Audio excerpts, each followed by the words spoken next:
que là où deux, trois sont assemblés au milieu, toi tu es au milieu, Jésus.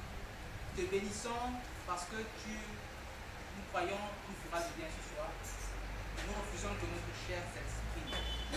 Nous voulons que ton esprit seul soit au contrôle de tout ce qui est fait. La Bible déclare dans le psaume 127, verset 1er, que celui qui bâtit sans ton esprit, en réalité, tu bâtis en vain. Nous ne voulons pas que nos compétences naturelles, nous ne voulons pas que la science de l'homme, l'intelligence de l'homme soit au centre, mais nous voulons que ton esprit soit au centre. C'est pourquoi nous te bénissons, c'est pourquoi nous te rendons gloire, Yahweh. Prions que tout raisonnement soit renversé ce soir par la puissance du nom de Jésus. Je déclare maintenant par la puissance de Jésus que toute manipulation charnelle, toute incompréhension à la parole de Dieu soit renversée au nom de Yeshua. Merci Père pour les cœurs que tu sépares maintenant, à cause de ton Saint-Nom. Amen. Amen.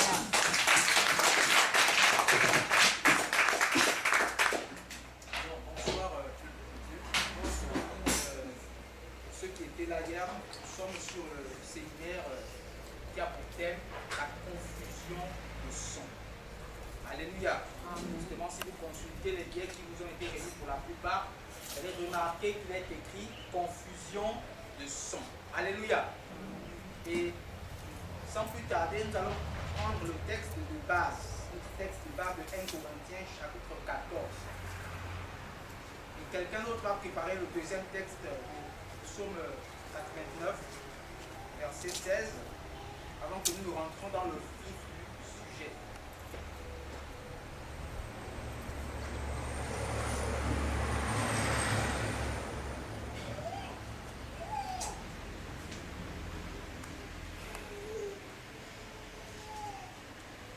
Si quelqu'un a la page va faire la lecture. J'ai la parole de Dieu en 1 Corinthiens chapitre 14, verset 8. Quelqu'un d'autre va préparer déjà le psaume. Psaume 89, verset 16, passage qui est mentionné sur les billets. Verset 8.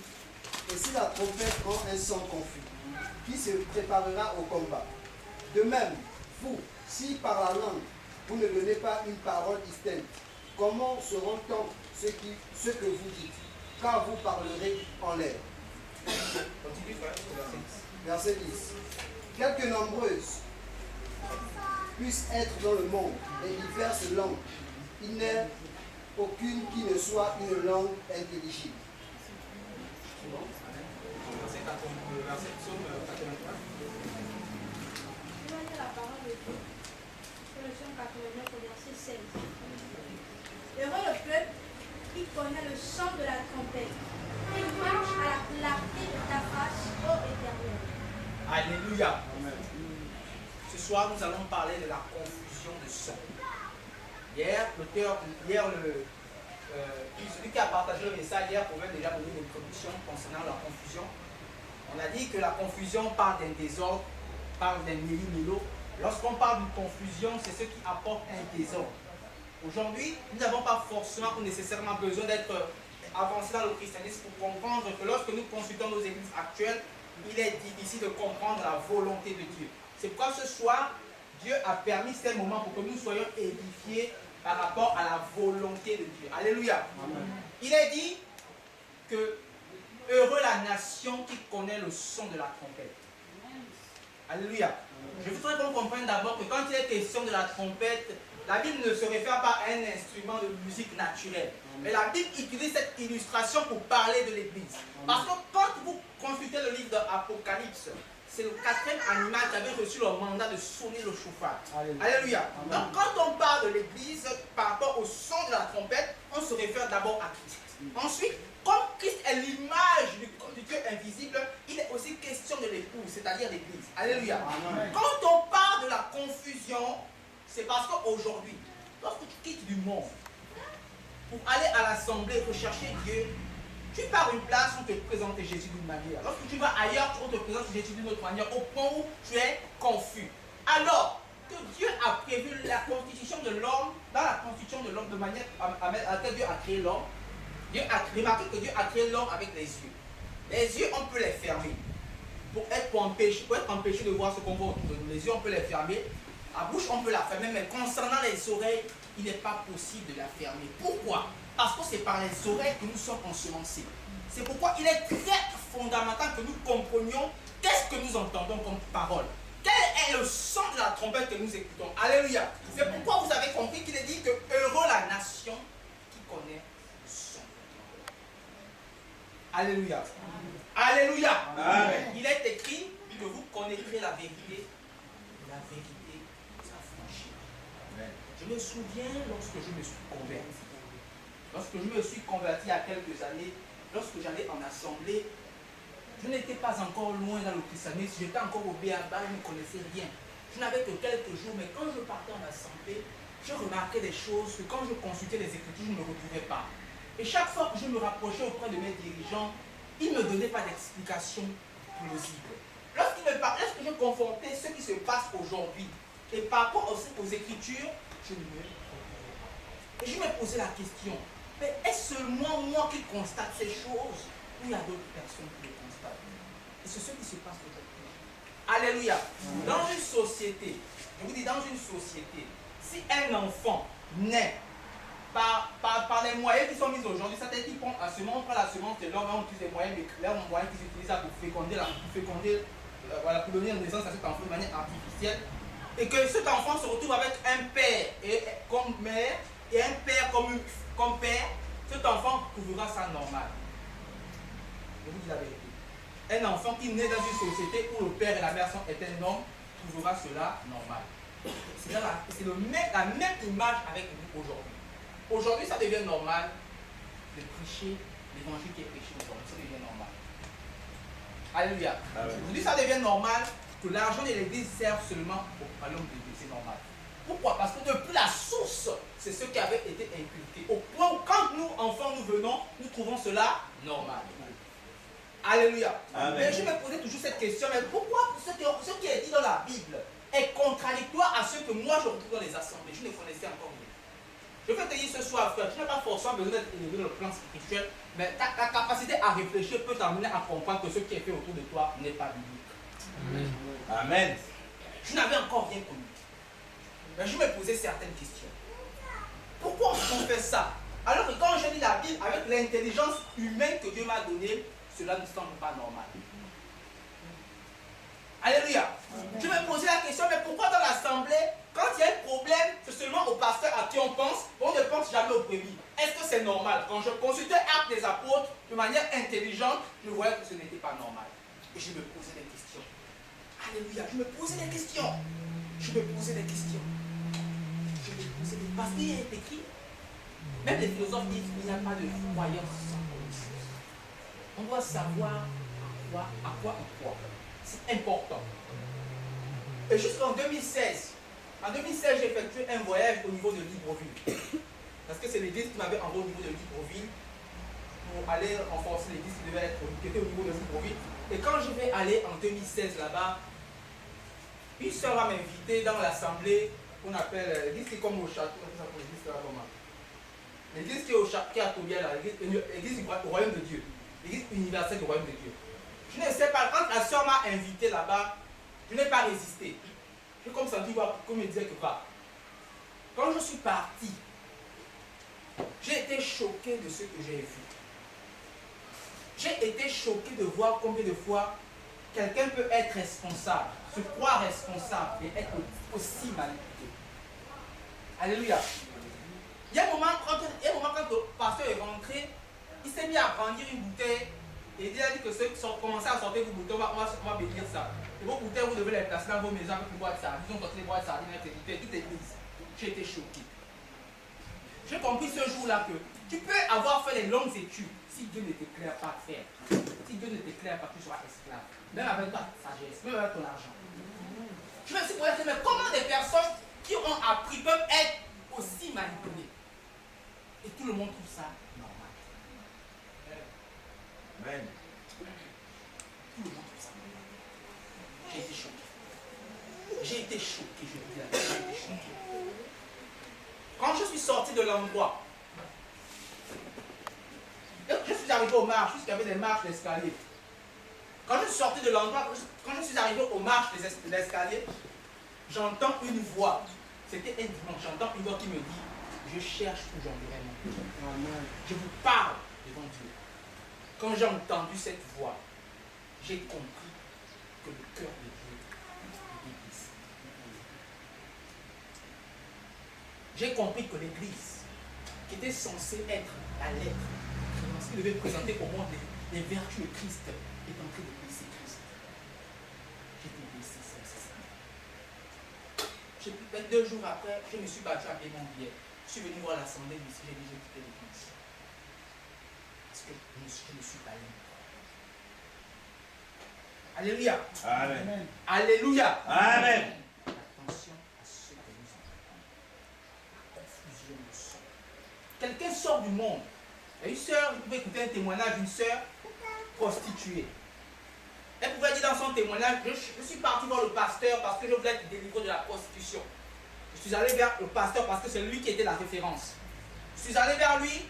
Au lieu de me délivrer, au lieu de me proposer la solution, il m'a proposé de sortir avec lui. Pas seulement sortir avec lui, il m'a proposé de payer la dîme qui me coûtait cher. Je vous pose la question, en tant qu'église, devons-nous nous taire par cette situation? L'église aussi a reçu le droit de Dieu de pouvoir annoncer, dénoncer ces choses. Amen.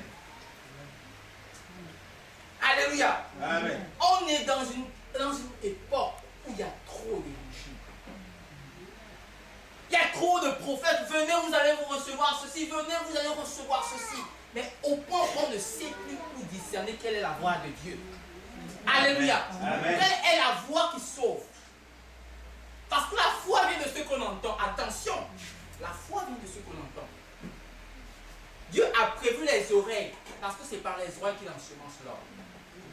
Alléluia. La Bible dit qu'au jour de l'enlèvement, il parlera par la voix d'un archange. Au son de la trompette. Alléluia. Cette trompette sera entendue de manière audible et spirituelle.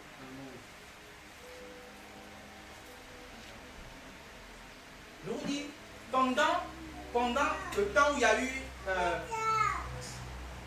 le truc de couvre-feu là, on fermait les églises là. Quand on voyait beaucoup de pasteurs passer à la télé là, ce n'est pas qu'ils aimaient le peuple de Dieu, non. C'est parce qu'ils pensaient à leur ventre. Amen. Je vous dis la vérité. Amen. Regardez, quand Dieu voit une âme, il voit une âme qui a besoin du salut.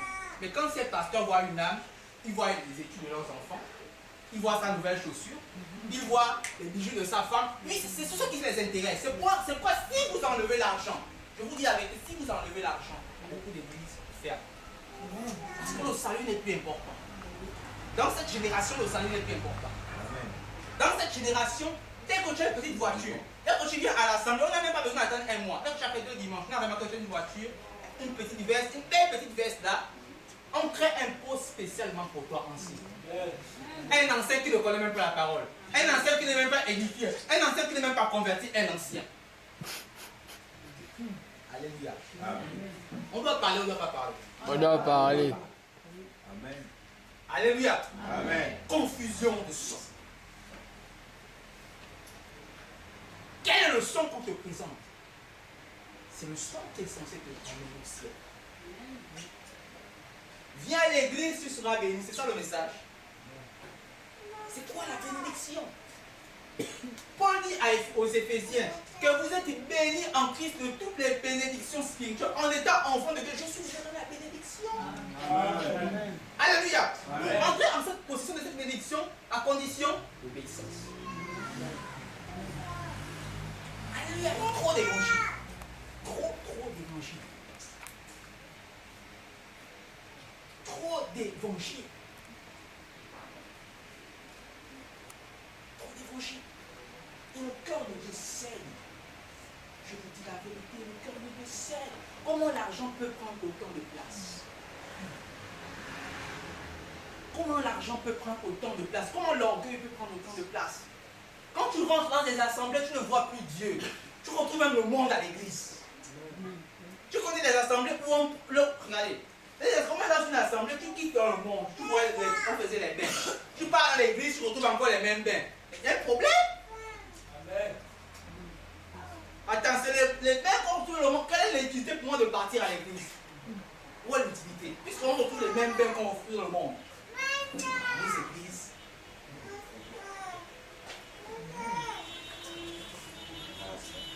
C'est pourquoi pourquoi quand les païens voient ce genre de choses, ils disent que quelle est l'utilité pour moi d'aller à Jésus? Quelle est l'utilité pour moi? On me propose que Jésus me sert à la bénédiction. Moi j'ai déjà mon argent. À quoi ça sert alors de partir à l'église? Puisqu'on m'a proposé que Jésus, c'est celui qui bénit. Quel est l'évangile qu'on t'a prêché? Alléluia. Amen. Confusion de son. Quand il y a confusion de son, l'essentiel n'est pas compris. Il devient impossible à capter.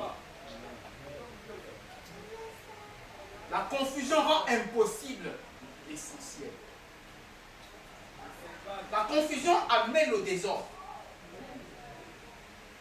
Quand un instrument, quand tu joues, quand même un pianiste se met à jouer un instrument, quand il joue une mélodie, automatiquement, il n'a pas besoin de dire que je joue tel chant. Quand tu entends la mélodie, tu sais le chant qu'il joue. Ça va te pousser à le murmurer. C'est la même chose avec la voix de la trompette. Qu'est-ce qui nous pousse à boire? C'est à aimer Dieu. C'est parce que la voix que nous avons entendue est la parole de Dieu. Mais si ce qu'on nous entend nous parle de venez bâtir l'hôtel, vous serez bénis. Bâtir l'hôtel, c'est quel message? Venez bâtir l'hôtel, c'est quoi l'hôtel? Venez payer la dîme. Père, je vais vous apprendre, je vais ouvrir une parenthèse sur la dîme. Parce que malheureusement, plus de 90% des églises sont encore sur la dîme. La conséquence avec la dîme, c'est qu'il est écrit que, d'après Galates chapitre 3, le verset 10, que quiconque se soumet à la loi doit respecter les autres commandements. Ça signifie quoi? Que l'obéissance à la loi annule la grâce. Puisque les deux sacerdoces ne peuvent pas apparaître au même moment. Si tu te soumets à la dîme, obligatoirement tu es obligé de repartir au sacrifice des animaux. Vrai ou faux? C'est très simple à porter. Ça signifie quoi? Que le fait que ces pasteurs mettent les gens sur le jour de la dîme compromet leur salut. Je ne sais pas si vous réalisez la portée de ça. Automatiquement, la grâce est annulée. Voilà pourquoi quand Christ va se rendre compte que même les premiers apôtres étaient encore attachés à la loi de Moïse, qu'est-ce qu'il va faire? En l'an 66, il va permettre à ce que le temple soit détruit. Pour que les dîmes ne soient plus, pour que la circoncision et les sacrifices qui étaient liés à la loi ne soient plus faits. Parce que tous les sacrifices se faisaient au temple de Jérusalem. Mais je vous pose la question. Si le temple n'existe, alors pourquoi est-ce qu'on prélève encore les dîmes? Jésus dit dans Matthieu chapitre 5, verset 15, viens à vous, faites de moi. Et ce sont des loups. Regardez, Dieu compare ses pasteurs à des loups et nous comme des brebis. Or, la nourriture préférée du loup, c'est quoi? C'est la brebis. Nous sommes le plat préféré des Simpsons. Il dit, je vous envoie au milieu des loups. Quand il te voit, il voit directement la nourriture. Ton argent, il voit la nourriture. Lui, ton éternité n'importe pour lui. Alléluia. Voilà pourquoi il est dit que on peut périr parce qu'il lui manque. Quelle connaissance? Pas la connaissance intellectuelle, la connaissance qui libère, la connaissance de la vérité. On peut tout te prêcher. Et quel est l'évangile qu'on t'a annoncé?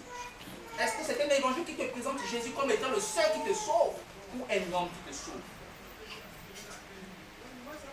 Dans nos assemblées, Jésus est placé à la même place que les hommes. Tu n'as plus forcément besoin de partir chez Dieu. Tu vas consulter l'homme. Avant le fait que je vais d'abord demander à mon pasteur, c'est ce que la volonté de Dieu? Non. Il est écrit dans Luc chapitre 17, verset 10, que quand vous aurez fait ce qui est convenable de faire, dites, nous sommes les serviteurs inutiles. La confusion de son. La confusion de son. Comment les hommes se préparent-ils à être enlevés si ceux qui les entendent ne les préparent pas à enlever? Comment voulez-vous que les gens parviennent à la crainte de Dieu si ceux qui les entendent ne les parlent pas de la crainte? Je connais une sœur qui était responsable, qui a nommé une responsabilité dans une église, et elle pourrait dire un jour qu'elle ne connaît pas ce que c'est que l'enseignement quelque chose. Ça m'a choqué. Ça m'a choqué. Ça m'a choqué. Si vous pouvez imaginer combien de fois le peuple de Dieu sait. Alléluia. Est-ce qu'on peut prendre Jérémie chapitre 23, à partir du verset 9? Jérémie 23, verset 9, rapidement. Ça va voir ce que Jérémie dit. Jérémie 23. À partir du verset 9. Sur les prophètes, mon cœur est brisé. Il dit, mon cœur est brisé à cause de vos prophètes. Au-dedans de moi, tous mes os tremblent. Je suis comme un homme ivre, comme un homme pris de vin, à cause de l'Éternel et à cause de ses paroles saintes. Car le pays est rempli d'adultère. Le pays est en deuil à cause de la malédiction. Les plaines du désert sont désertes, desséchées. Ils courent au mal. Ils n'ont de la force que pour l'iniquité. 11. Prophètes et sacrificateurs sont corrompus. Jésus dit quoi? Les prophètes et les sacrificateurs étaient corrompus. Or, à ce temps-ci, pour connaître la volonté de Dieu, il fallait impérativement consulter les prophètes. Parce qu'on était encore au temps de la loi. Si vous comprenez un peu le danger. Amen. On ne pouvait pas connaître Dieu comme ça. C'était aux prophètes qu'il avait été dit qu'ils étaient la voie qui devait être utilisée pour consulter Dieu. À l'époque, en Israël, quand on parlait de consulter Dieu, on disait allez consulter le voyant. Maintenant, si le moyen que Dieu a donné pour pouvoir le connaître est corrompu, qu'en sera-t-il du salut? Je vais vous poser cette question.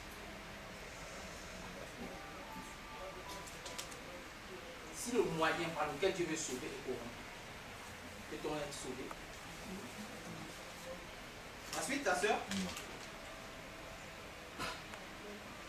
Même dans ma maison, je trouverai leur méchanceté, dit l'Éternel. C'est pourquoi leur chemin sera glissant et ténébreux. Ils seront poussés et ils tomberont. Car je ferai venir sur eux le malheur.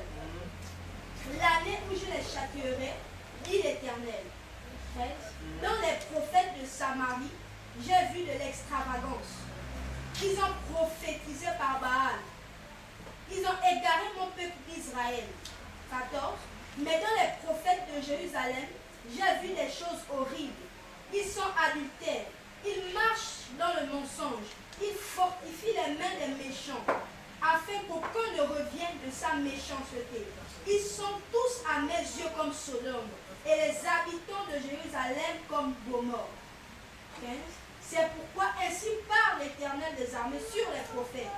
Voici, je vais les nourrir d'abstinence, et je leur ferai boire des eaux empoisonnées, car c'est par les prophètes de Jérusalem que l'impiété s'est répandue dans tout le pays. 16. Ainsi parle l'Éternel des armées. Ainsi parle l'Éternel des armées. N'écoutez pas les paroles des prophètes qui vous prophétisent. Ils vous entraînent à des choses de néant. Ils disent les visions de leur cœur et ne sont ce qui vient de la bouche de l'Éternel. Ils disent à ceux qui me méprisent, l'Éternel a dit, vous aurez la paix. Et ils disent à tous ceux qui suivent les penchants de leur cœur, il ne vous arrivera aucun mal. Qui donc a assisté au conseil de l'Éternel pour voir, pour écouter sa parole? Alléluia. Si vous lisez le contexte, Jérémie qui était à l'époque un enfant va être utilisé par Dieu. Quand Dieu va l'appeler, il va l'utiliser parce que les prophètes en ce temps-ci étaient tous corrompus.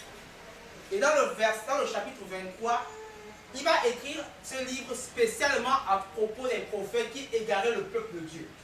Ces prophètes en ce temps-ci étaient corrompus, au point où le peuple était égaré parce que la volonté de Dieu n'était plus rendue visible. Alléluia. Or, aujourd'hui, lorsque vous consultez nos églises actuelles, les pasteurs, et généralement, la plupart qui sont devenus des prophètes, qui étaient autrefois des charlatans, sont corrompus. Aujourd'hui, il n'y a plus besoin forcément de l'appel. Tu vois, n'importe qui devient prophète. Aujourd'hui, il n'y a plus de vocation. Tu prends un peu de l'argent, tu vas dans les écoles théologiques, tu deviens prophète. Sans appel, sans vocation. Parce que la motivation, c'est quoi? C'est le ventre. Aujourd'hui, la motivation devient le ventre. Alléluia. Amen. Dans une génération comme ça, est-ce qu'on doit se taire? On ne peut pas se taire. Tout le monde devient prophète. Il n'y a plus les évangélistes. Il y a plus, parce que tout le monde se bat à, tout le monde veut prophétiser. Dieu m'a dit, Dieu ne t'a rien dit. Alléluia. La véritable prophétie est celle qui te conduit à Christ. Parce que la prophétie vient pour enseigner, pour édifier, pour construire, afin que l'homme de Dieu soit prompt à toute bonne œuvre. Si une prophétie ne te pousse pas à la repentance, à la sainteté et à l'enlèvement, ce n'est pas une prophétie pour l'Église. Amen. C'est ça le but de la prophétie. Comment la Bible dit, dans le Deutéronome chapitre 13, Dieu va donner un signe, comment reconnaître un faux prophète à Moïse. Il dira que lorsque vous aurez des prophètes qui vous donneront des sons qui vont se réaliser. Si vous donnez des sons qui se réalisent et que ces sons se réalisent plus tard, mais qui vous disent qu'alors en l'encontre de mes paroles, ces prophètes ne viennent pas de moi. Ça signifie quoi par là? Qu'un prophète qui n'est pas de Dieu peut accomplir les signes. Amen. Jusqu'à faire tomber même le feu du ciel. Et ne pas être. Le signe, c'est de reconnaître la parole de Dieu, le son qui sort. Amen. C'est le signe. Voilà pourquoi beaucoup pour non, pasteur, là, non, vous n'avez pas compris, vous ne connaissez pas qui est Satan. Et de quoi il est capable. La Bible dit dans 2 Corinthiens qu'il a armé ses serviteurs par la puissance. Et il viendra avec des signes. L'élément qui lui permet de pouvoir discerner, c'est quoi? La parole qui est prêchée. Parce que du faux ne peut pas venir à la vie. Du faux, ce n'est pas possible. Le faux ne peut pas produire la vie. Le faux ne peut pas produire la liberté. Voilà pourquoi beaucoup sont captifs des hommes. Beaucoup sont captifs des hommes. Tu pars dans l'église, tu rentres dans l'église, tu es marié, tu sors, tu es divorcé. C'est pas un problème. Amen. Tu vas à l'église, on t'apprend que ton comme c'est ta mère. Tu vois le mariage, la mère est loin là-bas parce que c'est celle qui te mange avant plus le patient, il est à côté. C'est lui la passe l'honneur. Nos églises ont des problèmes. Alléluia. Amen. Ta mère ne t'a pas tué quand tu t'as pas dans le ventre, quand tu t'es accouché, mais c'est là où on t'apprend que c'est qui te mange. C'est ça l'église enseigne. Amen. La confusion. Elle vient pour troubler les foyers. L'église est censée être porteur de lumière. Dès que tu commences à voir tout le monde comme des sorciers, c'est comme les sorciers. Parce que c'est ce qu'on t'a enseigné à l'église. Tu vois ton père qui se fout de toi, le pauvre, il ne connaît pas la sorcellerie. Tu commences à le voir. Le père, il mange ton enfant. Parce que ce qu'on t'a montré à l'église. Amen. Amen. Alléluia. Ça, c'est Amen. Dieu. Je connais une assemblée qui est au Saint-Mangue. Je ne parle pas loin. Là-bas, je connais cette assemblée. Au moins 3 personnes sont rentrées mariées, sont sorties divorcées. C'est vrai ou faux, frère Joël? Ok. Je ne parle pas de n'importe quoi. Tu rentres, on te dit que non, ce n'est pas ta femme. Est-ce que l'église a le droit de choisir la femme de quelqu'un? Est-ce que c'est l'église qui est censée marier quelqu'un? Est-ce que le mariage appartient au père qui marie sa fille? Ce n'est pas l'homme de Dieu. Nos églises ont des problèmes. Où est Jésus dans tout ça? Où est Jésus? Où est Jésus? Mais regardez combien de fois il y a des gens remplissent là dans ce genre d'église. Combien de fois? Combien de fois les hommes aiment le mensonge? Je ne comprends pas le c'est combien de fois les hommes aiment le mensonge? À un point, la Bible dit que dans les derniers temps, ils auront la démangeaison de quelque chose agréable. Amen. Beaucoup d'hommes de Dieu sont comme ça à cause des fidèles. Tu sais que ton pasteur te trompe, te ment. Mais parce que tu ne veux pas écouter la vérité, tu le sais bien avec de l'argent. Tu le mets. Dieu peut demander aussi des comptes. Beaucoup de pasteurs ont changé le message parce que chaque fois qu'ils vous disent qu'aller vers Dieu, vous venez vous dire, pasteur, Dieu m'a dit, tu as dit quoi pour moi? Vous ne pouvez pas consulter Dieu. Oh pasteur, qu'est-ce que Dieu a dit pour moi? Qu'est-ce que Dieu a dit pour toi? Comment? Tu le pousses à prophétiser des mensonges. Amen. Amen. Amen.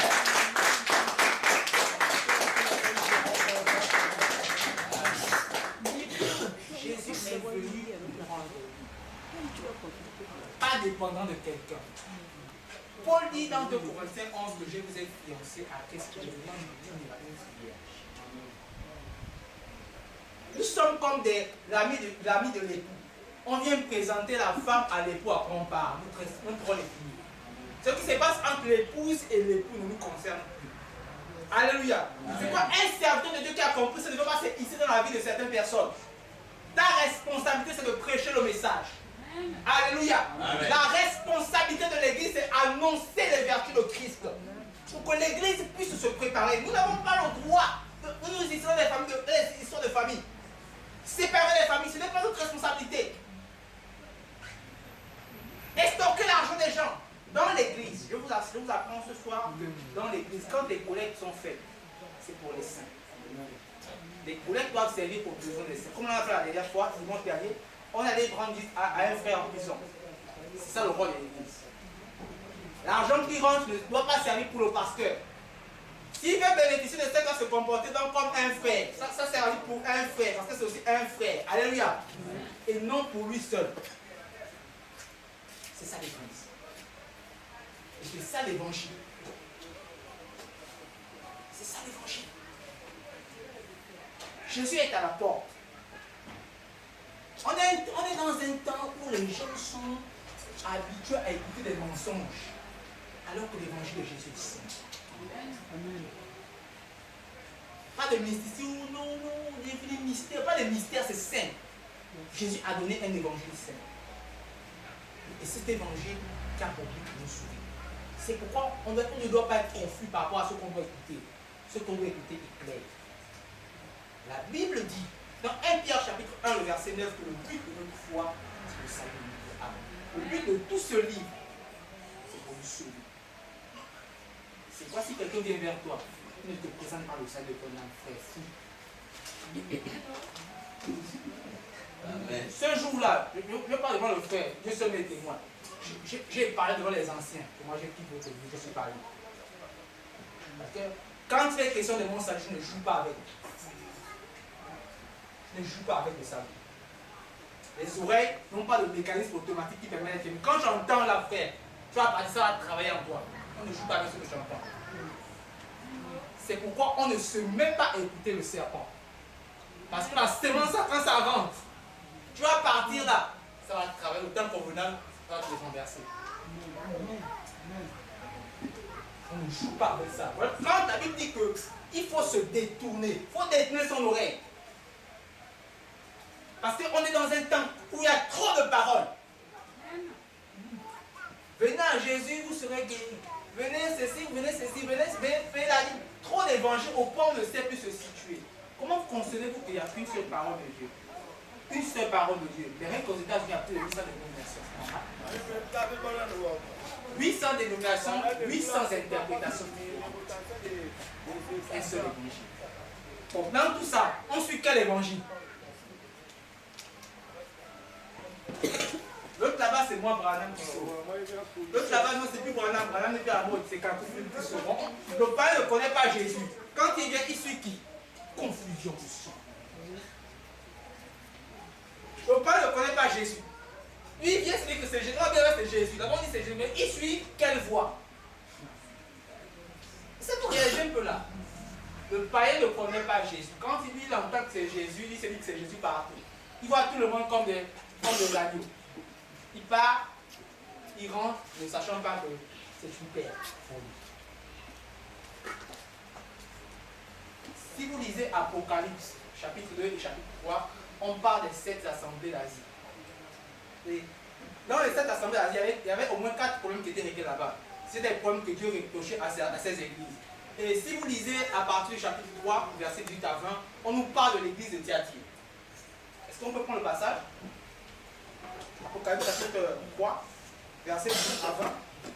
Il est sorti quelque chose là-bas. 18 à 20.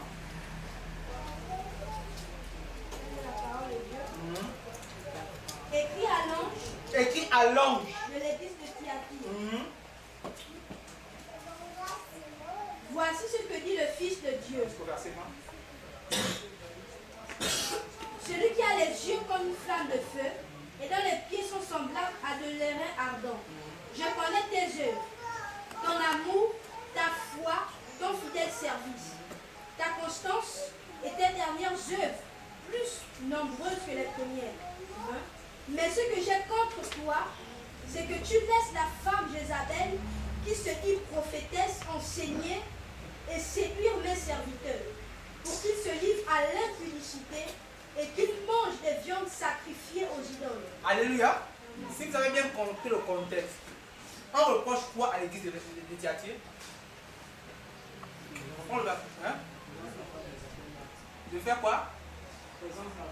Non, on va faire la lecture verset, non? Mais ce que j'ai contre toi, c'est que tu laisses la femme Jézabel, qui se dit prophétesse, enseigner et séduire mes serviteurs. Alléluia. Généralement, c'est un passage qu'on utilise hors contexte dans nos assemblées. On utilise un passage pour dire que la femme, on reproche à la femme de ne pas enseigner, non, que c'est un passage. Non. On comprend que dans la Bible, il y a ce qu'on appelle des symboles. La femme représente d'abord l'Église. Et quand vous voyez le contexte de la femme prostituée, c'est l'image de l'Église prostituée. Donc, qu'est-ce qu'on reproche concrètement à Thyatire? C'est d'avoir laissé les églises coloquentes continuer à prêcher sans les dénoncer. Il dit, remarquez bien, il dit que ce que j'ai contre toi, c'est que tu laisses la femme Jézabel. Or, Jézabel est un esprit. Les esprits ne sont pas appelés à se convertir. Donc, ça part de quelqu'un. Bon, faux. Ce que j'ai contre toi, c'est que tu laisses la femme séduire mes services. C'est ce qui se passe autour de nous. C'est pourquoi, en tant qu'Église, nous avons le droit de dénoncer. L'Église a reçu de Dieu le pouvoir de dénoncer les œuvres des ténèbres. On ne peut pas se taire, parce que ça devient une non-assistance en personne en danger.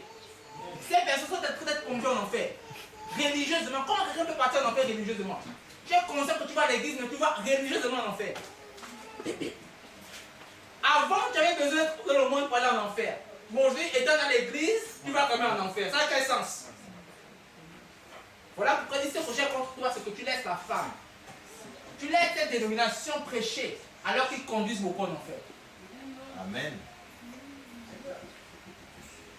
Oh non, il est écrit que ne jugez pas, parce que c'est pas ton père qu'on escroque là-bas.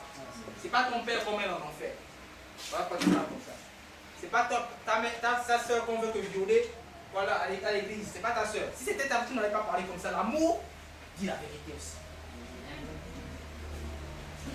Ce que j'ai contre toi, c'est que tu laisses la femme Jézabel. C'est une parole prophétique. L'église, il est dit que l'église est la colonne et l'appui de la vérité. L'église ne peut pas se taire. C'est pourquoi quand Jean était là, il ne pouvait pas se taire devant Hérode. Alléluia. Remarquez que Jésus ne dénonçait pas les pécheurs. Quand c'était face au péché, il ne les condamnait pas. Remarquez bien. Mais quand c'était devant qui? Les scribes et les pharisiens. Non, pas remarqué ça. Quand c'était face aux païens, il ne les condamnait pas, il ne les parlait pas mal. Non, c'était tranquille avec eux, il savait que c'était des pécheurs, il ne connaissait rien. Mais quand il était devant les pires, il disait, hypocrite, c'est vous qui fermez la porte aux autres, c'est vous. C'est le contexte. Nos assemblées ferment la porte à beaucoup de personnes. Aujourd'hui, ils ont mis un nouveau mécanisme. On te sature de lundi à dimanche. Tu ne peux pas aller quelque part écouter la parole de Dieu. Amen. Comment tu vas passer de lundi au lundi à l'église? Tu t'occupes de ta famille à quel moment? Tu es mère de famille. Tu ne t'occupes pas de ton mari, mais le pasteur, c'est lui que tu nourris. Amen. C'est un déséquilibre, ça. Je vais aller aussi, je vais au ciel. Mais ton mari, tu le négliges. Tu vas aller au ciel. Tu t'occupes de tes enfants quand? Tous les jours, tu es à l'église. Responsabilité dans la responsabilité. Je suis diable. Tu as été diable parce que tu as une position financière ou tu as été diable parce que tu as été converti. Amen. Dès que tu as plus les moyens, tes grands mondes vides. On te localise vite. Mon frère, Dieu m'a dit que toi, on crée un poste rien que pour toi, secrétaire bureautique du cadre de l'église. On crée rien que pour toi, on crée un gros poste.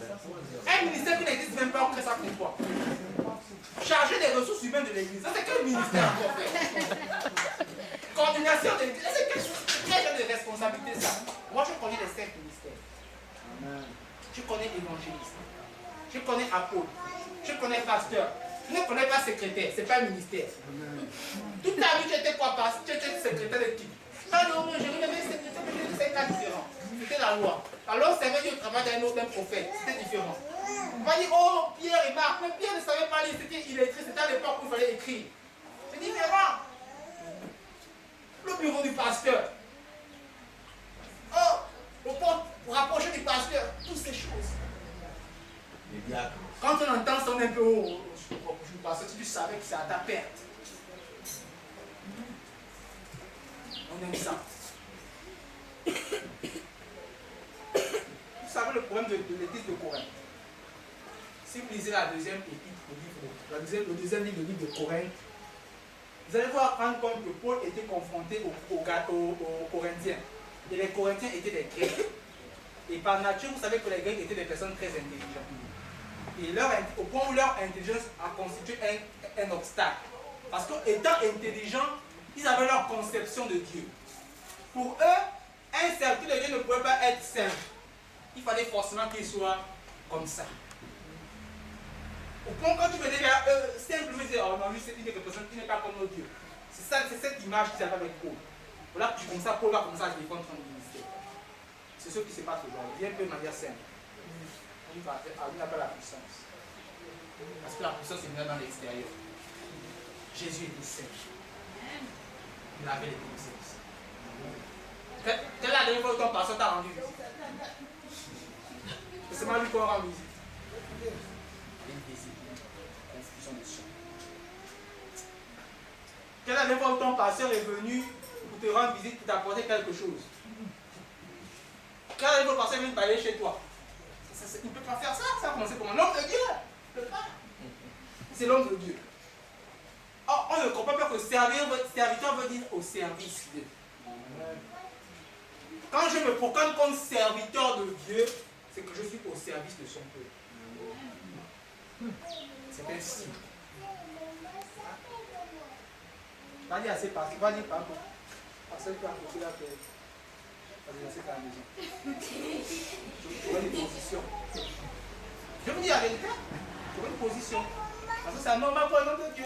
L'homme de Dieu, c'est celui qu'on sert. Il y a des écrits. Il y a des écrits.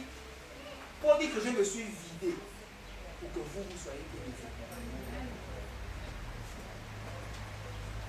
Confusion de sang. Comment dans ce genre de cas, comment voulez-vous que les païens se convertissent? Quand ils regardent le monde, ils disent, on va faire quoi là-bas? Là-bas c'est le folklore. Voilà, c'est le folklore. Et puis quand il y a une église là, on prend le chant de c'est Céline Dion, Céline Dion. Ils transforment ça en un chant chrétien. C'est quoi ça? C'est au monde. On prend un chant de Céline Dion, une païenne. On met les paroles de Dieu dedans. Ça devient un chant chrétien. C'est la confusion. Tu quittes du monde, tu transfères à l'église pour l'enfer. Voilà pourquoi l'église doit restituer Jésus. Nous assembler pour sortir de Jésus.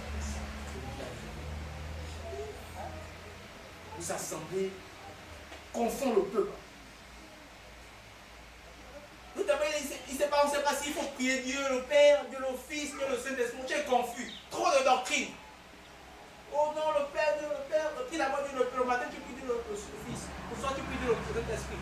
Confusion. Ouvrir la Trinité, ce n'est pas écrit. Mais nos pères ont dit. Donc on applique seulement. Quand tu te poses la question, ça vient dire. La cure d'âme. Pour aller nettoyer ton cœur, les péchés que tu as fait, ça vient d'où? C'est pas écrit. Tu ne te poses pas la question de ça. Or, il n'y a pas de croyance sans connaissance. Il faut savoir en quoi tu crois. Jésus va dire à la fin samaritaine que vous croyez en ce que vous ne savez pas, mais le salut vient des Juifs. Alléluia. Amen. Alléluia. Amen.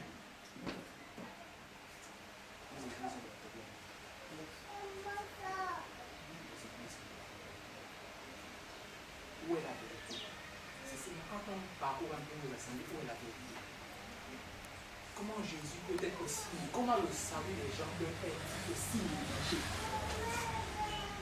Il y a un pasteur, on peut le dire, je pense que c'était le pasteur qui est décédé de la porte entière. Le chouchou du ciel. Et on me donnait un témoignage qu'un frère qui est parti le voir, que ce que tu fais, c'est pas bon, tout ça. Il pouvait dire au papa, au frère que le chat est grand. Laisse-moi venir, le chat est grand. Tu vas aller, tu n'es pas content, tu vas ailleurs. Laisse-moi venir tranquille. Il te dit, mais venir. Comme c'est lui qui est mort pour les brebis, il te dit, mais venir. Le chat est vaste. Ça veut tout dire quoi? Laisse-moi tranquille, le chat est vaste. Même qui raisonne comme ça. Le chat est vaste. Donc laissez-moi les amener avec le chat est vaste. Ça ne révolte pas. Ça ne révolte pas. La vérité aujourd'hui est négligée. Donc ici on commence à dire que venez répondre à la bénédiction, tu vas pas le monde ici. Mais on monte, on descend. Il ne changera pas le descend. Alléluia.